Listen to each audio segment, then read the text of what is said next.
Someone insults you. Someone betrays your trust. Someone drains the very air out of the room just by entering it. Your heart races, your blood boils, and for the next 3 days, you replay the argument in your head until you're exhausted. In that moment, you aren't a free person. You are a slave. Epictetus, a man born into actual chains as a slave in the Roman Empire, argued that we give people power over us the moment we care about their opinion. He didn't just teach how to survive toxic people. He taught how to make yourself untouchable.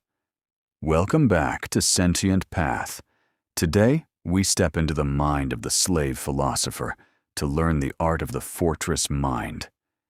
If you are tired of being an emotional puppet for others, this is for you. The core principle, the dichotomy of control. Epictetus's entire philosophy begins with a single, brutal realization. Some things are up to us, and some things are not. A toxic person's mouth is not up to you. Their twisted logic is not up to you. Their personality is not up to you. When we try to fix a toxic person or demand they apologize, we are trying to control the wind. It is a fool's errand. Epictetus tells us, he is a narrow-minded man who seeks to stay the hand of fate. On the Sentient Path, we stop asking, why are they like this? And start asking, why am I letting a broken person dictate my mood? You wouldn't hand a stranger the keys to your house. Why do you hand them the keys to your mind? The broken tool strategy. Epictetus had a radical way of viewing difficult people. He viewed them as faulty tools. If you pick up a jar and the handle breaks, do you scream at the jar? No. You recognize that the handle is weak. When a toxic person lies or attacks you, Epictetus suggests saying to yourself, "It seemed so to him." This isn't about making excuses for them. It's about acknowledging their warped perception. They are acting according to their own broken internal map.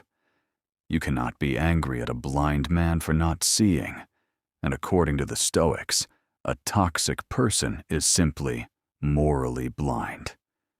They have lost the ability to distinguish good from evil.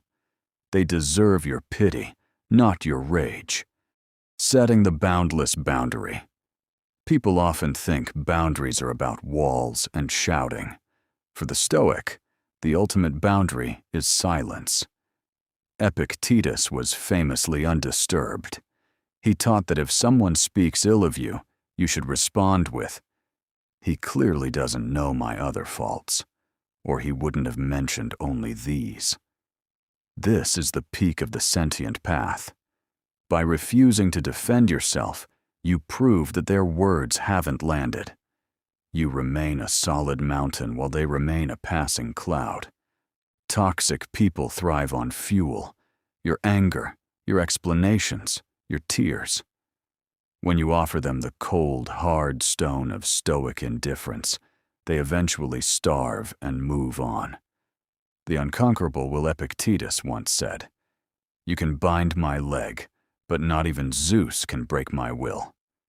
Your boss, your ex, or that toxic family member can take your time, they can take your money, and they can even take your reputation.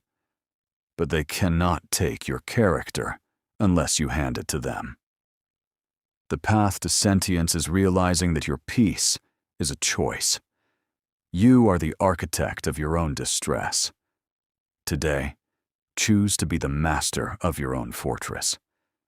If this deep dive helped you find a bit of clarity today, consider subscribing to Sentient Path.